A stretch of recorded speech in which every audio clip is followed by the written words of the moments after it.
On a deux éléments, donc deux ferments, deux dissolvants de la République, deux façons de dissoudre la République, le privilège, l'exclusion, les inégalités. Troisième peut-être élément, c'est le communautarisme. On a voulu prendre pour exemple ici des femmes en niqab. Je précise ici qu'il ne s'agit pas de burqa, mais de niqab, la burqa étant une cage qui recouvre jusqu'aux yeux. Nous avons ici une petite ouverture, une meurtrière qui permet aux yeux d'apparaître, aux yeux eux-mêmes d'être vus. Ce qui est intéressant ici, deux choses. D'abord, on va parler de la question du communautarisme en République, c'est-à-dire de la valorisation de l'appartenance à une communauté comme telle, quelle que soit naturellement cette communauté. La deuxième chose, c'est la place qu'occupe la société marchande à l'intérieur même de cela, puisqu'on a ici une femme qui a un téléphone portable et un sac Gap, pour ne pas citer la marque, en bandoulière. Oui, c'est une image qui est vraiment saisissante. On est à Munich, là. Hein, à la fois parce que, par l'effet de cadrage, on a le sentiment qu'il y a une sorte de vide qui se crée et d'une interrogation, une perplexité, peut-être même une forme d'effroi.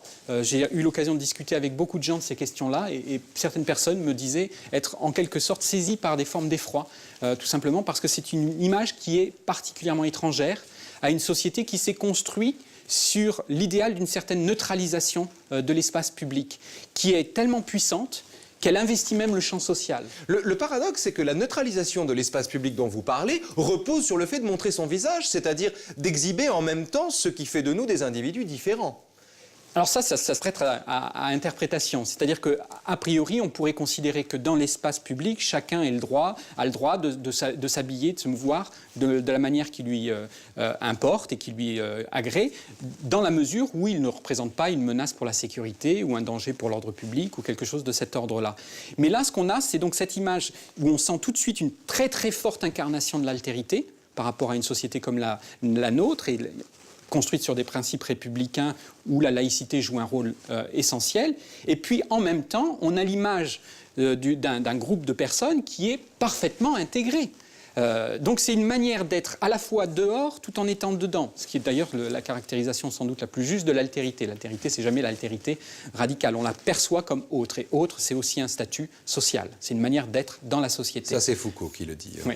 Alors l'idée en même temps, c'est que ces individus qui sont à la fois dehors et dedans subissent des formes de stigmatisation qui sont très très importantes. Et la question, c'est de savoir s'il y a une légitimité finalement à la fois à leur comportement et aux attitudes qu'on peut adopter. C'est-à-dire la question du lien ou du lien de cause à effet qu'il y aurait entre l'exclusion d'une communauté et la constitution de cette communauté. Qu'est-ce qui est premier, de l'œuf ou de la poule? Est-ce qu'une communauté se constitue elle-même à l'exclusion d'un ensemble plus vaste, ou est-ce que cet ensemble plus vaste, excluant certains membres d'une communauté, favorise le développement du communautarisme?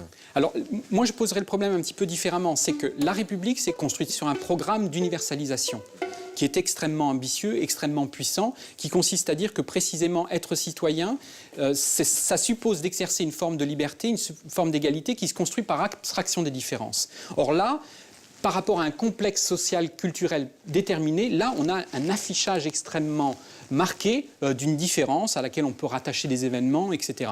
Donc, d'une certaine manière, c'est une perturbation dans ce que Pierre-Rosan Vallon appelait la généralité utopique, d'une certaine manière, qui était de produire l'homogénéité par le recul des différences. Donc on a une inversion par rapport au système ancien, où la différence était le principe de la structuration du social, un vecteur d'intégration sociale, et où la différence dans le système moderne, dans le régime de la modernité, devient accessoire par rapport à ce qui est le plus important, c'est-à-dire le fait qu'on soit des semblables.